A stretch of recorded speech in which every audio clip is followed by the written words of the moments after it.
नमस्ते विद्यार्थियों। मैं भगवान सिंह अजमेर क्लासेस के ऑनलाइन यूट्यूब चैनल में आपका हार्दिक स्वागत करता हूं। विद्यार्थियों, आप इस वीडियो को पूरा देखें और ज़्यादा से ज़्यादा संख्या में अपने साथियों में इसको शेयर करें और इस चैनल को सब्सक्राइब करें। तो आज के करंट अफेयर्स पर चर्चा करते हैं, जिसमें मुख्य रूप से 3 पॉइंट्स पर बात करेंगे। एक जो है आपके पहला जो पॉइंट है, नोबेल पुरस्कार विजेता जिन्होंने संयुक्त राष्ट्र संघ के लिए जो अपील की है धन इकट्ठा करने के लिए, उसके बारे में बात करेंगे। दूसरा, सुप्रीम कोर्ट के मुख्य न्यायाधीश की अध्यक्षता में जो कोलिजियम बना हुआ है उसके बारे में बात करेंगे। और तीसरा जो पॉइंट है आपके कि डब्ल्यूएचओ की जो 73वीं सभा हुई है उसके बारे में बात करेंगे। तो पहला क्वेश्चन आप देखिए, इसमें केंद्र सरकार की सेंट्रल विस्टा पुनर्विकास परियोजना पर कुल कितना धन खर्च होना अनुमानित है? तो राइट आंसर है 20,000 करोड़ रुपया। और इस सेंट्रल विस्टा परियोजना के तहत नए संसद भवन, एक साझा केंद्रीय सचिवालय का निर्माण और राष्ट्रपति भवन से इंडिया गेट तक लगभग 3.5 किलोमीटर लंबे मार्ग का पुनर्निर्माण किया जाएगा।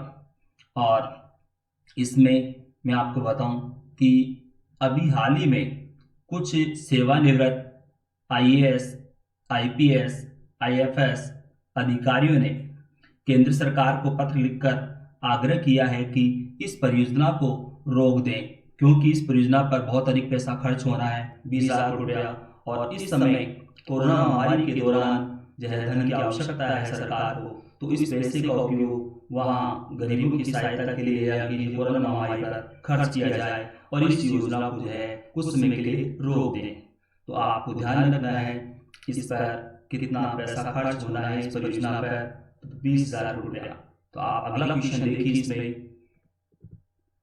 कोरोना महामारी और पूर्णबंदी के कारण मुश्किलों का सामना कर रहे बच्चों की सुरक्षा के लिए laureates laureates and leaders for children नामक संस्था की पहल पर विश्व के 88 नोबेल पुरस्कार विजेताओं और प्रमुख नेताओं ने विभिन्न देशों की सरकारों से कितनी सहायता राशि देने की अपील की है? तो राइट आंसर है 1,000 अरब डॉलर। इन लोगों ने, यानी कि नोबेल पुरस्कार विजेता और जो प्रमुख विश्व के नेता हैं, इन लोगों ने ये अपील इसलिए की है क्योंकि वर्तमान में इस कोरोना महामारी के दौरान सबसे ज्यादा जो प्रभावित हो रहे हैं गरीब देशों के बच्चे, वो प्रभावित हो रहे हैं और उनकी सुरक्षा के लिए जो है धन की आवश्यकता है, इसलिए उन्होंने ये अपील की है। और ये laureates and leaders for children नामक संस्था की स्थापना 2014 में नोबेल पुरस्कार से सम्मानित बाल अधिकार कार्यकर्ता कैलाश सत्यार्थी ने की थी। और नोबेल पुरस्कार विजेताओं और वैश्विक नेताओं ने संयुक्त बयान में कहा है कि 1,000 अरब डॉलर की जिस मदद की अपील विश्व की सरकारों से की जा रही है, उससे संयुक्त राष्ट्र संघ की सभी परमार्थ संस्थाएं अपना काम पूरा करने में सक्षम होगी और कम आय वाले देशों में भी लोगों की मदद हो सकेगी। और इन 88 नोबेल पुरस्कार विजेताओं और वैश्विक नेताओं में जो प्रमुख हैं जिन्होंने अपील की है, उनके नाम में आपको बताऊं, दलाई लामा जो बौद्ध धर्मगुरु हैं, कैलाश सत्यार्थी जिनके बारे में आपने बात कर ली, डेस्मंड टुटू जो कि दक्षिण अफ्रीका के सामाजिक कार्यकर्ता और राजनेता हैं, जॉर्डन के प्रिंस अली अल हुसैन और केरी कैनेडी जो कि अमेरिका में सामाजिक कार्यकर्ता है। तो इन्होंने ये अपील की है। तो आपको इसमें अतिरिक्त क्वेश्चन याद रखने हैं, जिसमें एक क्वेश्चन तो आपको याद रखना है कि laureates and leaders for children की स्थापना कब हुई, किसने की। और दूसरा आपको याद रखना है जो इसमें इन्होंने जो अपील की है वो किस वजह से की है, वो आपको याद रखना है इस धन के बारे में। और जो प्रमुख नेताओं के नाम मैंने बताए उनका नाम आपको याद रखना है। तो आप अगला क्वेश्चन देखिए, कॉलेजियम की सिफारिश के 4 वर्ष बाद पीके भट्ट को किस हाईकोर्ट का न्यायाधीश नियुक्त किया गया है? तो राइट आंसर है कर्नाटक हाईकोर्ट में। और विद्यार्थियों, आपको मालूम होना चाहिए कि सुप्रीम कोर्ट के मुख्य न्यायाधीश की अध्यक्षता में कोलिजियम बना होता है और उस कोलिजियम के द्वारा ही हाईकोर्ट के मुख्य न्यायाधीश और अन्य न्यायाधीशों की नियुक्ति के लिए सूची तैयार की जाती है और वो सूची यानी कि लिस्ट कानून मंत्री के पास भिजवाई जाती है और कानून मंत्री उस सूची में से नाम सेलेक्ट करते हैं और वो नाम सेलेक्ट करने के बाद राष्ट्रपति के पास भिजवाए जाते हैं और राष्ट्रपति उनकी नियुक्ति पत्र पर हस्ताक्षर करते हैं। तो इस तरह से इनकी नियुक्ति होती है। तो यहाँ ये जो पीके भट्ट न्यायाधीश, तो ये कर्नाटक में अधीनस्थ अदालत में एक न्यायिक अधिकारी के रूप में रहे हैं, यानी कि कर्नाटक के अधीनस्थ अदालत में ये जज थे। तो इनको कर्नाटक हाईकोर्ट में न्यायाधीश के पद पर नियुक्त करने की सिफारिश कॉलेजियम ने की थी और 3 बार कॉलेजियम के द्वारा इनके नाम की सिफारिश की गई हाईकोर्ट के न्यायाधीश के पद पर नियुक्ति के लिए। तो अब तीसरी बार जो है इनकी सिफारिश करने के बाद अब नियुक्ति के लिए आदेश जारी हुए हैं। और पहली बार जब 2016 में इनकी जो सिफारिश की गई थी हाईकोर्ट में न्यायाधीश के पद पर नियुक्ति के लिए, तब कानून मंत्रालय ने ये कहकर इसको रोक दिया था कि इन पर एक महिला ने यौन उत्पीड़न का आरोप लगाया है, इसलिए इनकी नियुक्ति ठीक नहीं है। और फिर बाद में जब दोबारा सिफारिश की गई तब कहा गया कि इन पर जो आरोप है वो मामला थोड़ा गंभीर है, इसलिए इसको जो है टाला जाना चाहिए, इसकी जांच जो है होनी चाहिए इस मामले की। और अब फिर से जो है जब तीसरी बार कॉलेज ने फिर से इनके नाम की सिफारिश की, तब जो है कानून मंत्रालय ने उनकी नियुक्ति के लिए अधिसूचना जारी की है। तो इसमें आपको क्वेश्चन ध्यान रखना है, ये एक नाम तो आपको याद रखना है, न्यायाधीश का नाम पीके भट्ट। दूसरा जो है आपको मैंने जो बताया कॉलेजियम के बारे में कि किसकी अध्यक्षता में कॉलेजियम बना होता है। और अगला क्वेश्चन देखिए आप, विश्व स्वास्थ्य संगठन की जेनेवा में आयोजित 2 दिवसीय सभा में कितने देशों ने कोरोना वायरस की स्वतंत्र जांच के लिए प्रस्ताव पर हस्ताक्षर किए हैं? तो राइट आंसर है 120 देशों ने इस पर हस्ताक्षर किए हैं।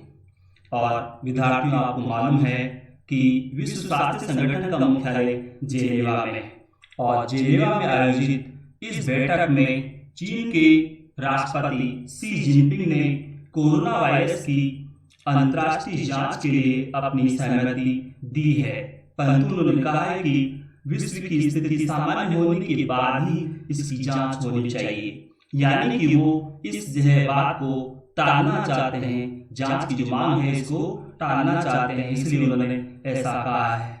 और विश्व स्वास्थ्य संगठन की ये 73वीं सभा है और इसका उद्घाटन संयुक्त राष्ट्र संघ के महासचिव एंटोनियो गुटेरेस ने किया इसका उद्घाटन।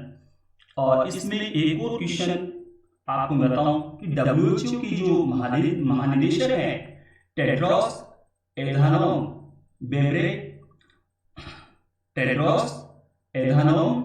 घेब्रेयेसस, इन्होंने भी 120 देशों के द्वारा कोरोना वायरस की जांच के लिए जो प्रस्ताव जो है पेश किया, तो उसकी स्वतंत्र जांच कराने की मांग का इन्होंने भी समर्थन किया है।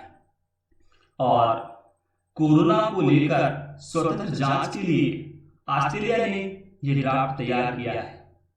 दक्षिण के देशों की अगर बात करें, जैसा कि आप जानते हो कि दक्षिण में कुल 8 देश हैं, तो दक्षिण के 8 देशों में से केवल 3 देशों ने इस जो है जांच के प्रस्ताव पर हस्ताक्षर किए हैं।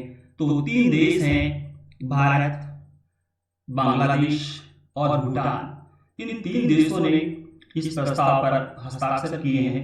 बाकी के जो 5 देश बचते हैं दक्षिण के, जिसमें पाकिस्तान, अफगानिस्तान, श्रीलंका, नेपाल और मालदीव, इन्होंने इस प्रस्ताव पर हस्ताक्षर नहीं किए क्योंकि चीन के दबाव में है देश। और तो आपको ध्यान रखना है इसमें।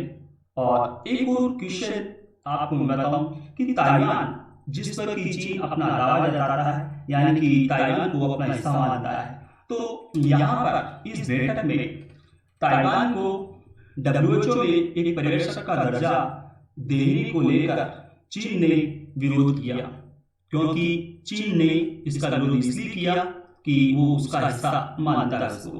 परंतु संयुक्त राज्य अमेरिका ने यानी कि यूएसए ने डब्ल्यूएचओ में ताइवान के प्रवेश का समर्थन किया, परंतु चीन के विरोध की वजह से जो है ताइवान इस बैठक में हिस्सा नहीं ले पाया। और तो इसमें आपके अलग अलग क्वेश्चन बनते हैं, तो उनको आपको ध्यान रखना है। एक तो ये क्वेश्चन कि मुख्यालय कहाँ है, दूसरा क्वेश्चन कि शी जिनपिंग ने इस प्रस्ताव पर यानी कि जांच की मांग को स्वीकार किया। दूसरा आपको याद रखना है कि इसका उद्घाटन किसने किया। और एक और क्वेश्चन आपको याद रखना है कि ये जो डब्ल्यूएचओ की जो सभा हुई है कौन से नंबर की है। और एक क्वेश्चन कि डब्ल्यूएचओ के महानिदेशक कौन है, और दक्षिण के देशों में से कितने देशों ने इस प्रस्ताव पर हस्ताक्षर किए हैं, और कुल कितने देशों ने इस प्रस्ताव पर हस्ताक्षर किए हैं। और एक क्वेश्चन जो आपने बताया ऑस्ट्रेलिया का कि उन्होंने ये ड्राफ्ट तैयार किया, तो आपको ये क्वेश्चन याद रखने हैं। अगला क्वेश्चन देखिए आप, चीनी अरबपति जैक मा किस कंपनी के संस्थापक हैं? तो वो कंपनी का नाम है अलीबाबा।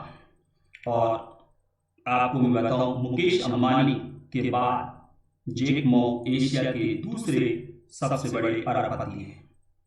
तो आप अगला क्वेश्चन देखिए, जापानी टेक्नोलॉजी कंपनी सॉफ्टबैंक के संस्थापक और मुख्य कार्यकारी अधिकारी कौन है? तो राइट आंसर है मायोशी सॉन। और इसमें मैं आपको बताऊं कि इस कंपनी में जापानी टेक्नोलॉजी जो कंपनी सॉफ्टबैंक, इसमें जो है अलीबाबा कंपनी का भी है निवेश है। और इसमें अगला क्वेश्चन देखिए आप, अमेरिकी वायुसेना ने किस अंतरिक्ष यान को एक गोपनीय मिशन पर भेजा है? तो राइट आंसर है X-37B। और इसमें एक और जानकारी मैं आपको दूं कि इस अंतरिक्ष यान को यानी कि X-37B को एक और नाम से जानते हैं, ऑर्बिटल टेस्ट व्हीकल, इस नाम से जानते हैं इसको। और ये एक छोटे रिसर्च सैटेलाइट जिसका नाम है फॉल्कन सेट 8, इसको जो है स्थापित करेगा और पावर बीम तकनीक का परीक्षण भी करेगा। ये अंतरिक्ष यान 6ठी बार भेजा गया है। तो आपको इसमें एक्स्ट्रा क्वेश्चन याद रखने हैं, एक तो इस अंतरिक्ष यान का नाम, और दूसरा आपको याद रखना है इसको किस नाम से बोलते हैं। और तो नाम ऑर्बिटल टेस्ट व्हीकल। एक नाम आपको दूसरा क्वेश्चन याद रखना है कि जो रिसर्च सैटेलाइट जो लेके गया है उसका नाम याद रखना है फॉल्कन सेट 8। और एक क्वेश्चन कि ये किस तकनीक पर परीक्षण करेगा, ये क्वेश्चन आपको याद रखने हैं। अगला क्वेश्चन देखिए आप, हांगकांग की विधायिका में चीनी राष्ट्रगान के अपमान को अपराध बनाने का विधेयक पेश किया जाएगा। हांगकांग चीन का हिस्सा कब बना था? तो राइट आंसर है 1997 यानी कि 1997। और इसमें आपको मालूम होना चाहिए कि हांगकांग ब्रिटेन का उपनिवेश रहा है, और ब्रिटेन ने अपने उपनिवेश हांगकांग को 1997 में चीन को एक देश दो व्यवस्था की शर्त के साथ सौंपा था। मतलब ये कि जब सौंपा गया तब कहा गया था ब्रिटेन के द्वारा कि हांगकांग में लोकतंत्रात्मक व्यवस्था रहेगी, जैसे चीन में जो है व्यवस्था है वो नहीं, क्योंकि चीन में साम्यवादी व्यवस्था है, वहां पर लोकतंत्र नहीं है। तो हांगकांग में लोकतंत्रात्मक व्यवस्था रहेगी और चीन में जैसा है वो वैसा उनका वो रहेगा। तो दो व्यवस्था यानी एक देश दो व्यवस्था की शर्त के साथ सौंपा था। तो हांगकांग 1993 में चीन का हिस्सा बन गया, परंतु अब बाद में वहां पर जो है चीन के द्वारा धीरे धीरे लोकतंत्र को जो है खत्म करने का जो है षड्यंत्र रचा जा रहा है, और इसके खिलाफ वहाँ पर जो है अभी कुछ समय पहले जो है आंदोलन भी हुआ है। और अब वहाँ हांगकांग की विधायिका में एक विधेयक भी पेश किया जा रहा है, जो जिस बात को लेकर कि वो चीनी राष्ट्रगान का अगर कोई व्यक्ति अपमान करेगा तो उसको दंडित किया जाएगा। तो ये विधेयक वहाँ हांगकांग की विधायिका में पेश हो रहा है, और इसमें आपको तो क्वेश्चंस याद रखने हैं। एक तो 97 का याद रखना है, जो कब हिस्सा जो है चीन का हिस्सा बना। दूसरा आपको याद रखना है कि किसका उपनिवेश था, ब्रिटेन का उपनिवेश था। तो ये क्वेश्चन आपको याद रखने हैं। अगला क्वेश्चन देखिए आप, केंद्रीय कानून मंत्री कौन है? रविशंकर प्रसाद। मैंने इसलिए नाम लिया है इनका क्योंकि रविशंकर प्रसाद, जिनके बारे में मैंने अभी आपको थोड़ी जानकारी इसलिए कोलिज्म के बारे में दी थी, तो इसलिए इनका नाम मैंने यहाँ पर क्वेश्चन के रूप में लिया है। तो आप अगला क्वेश्चन देखिए, 18 मई को कौन सा दिवस मनाया जाता है? तो राइट आंसर है अंतर्राष्ट्रीय म्यूजियम दिवस। विद्यार्थियों, ये वीडियो आपको कैसा लगा? लाइक करें, सब्सक्राइब करें। धन्यवाद।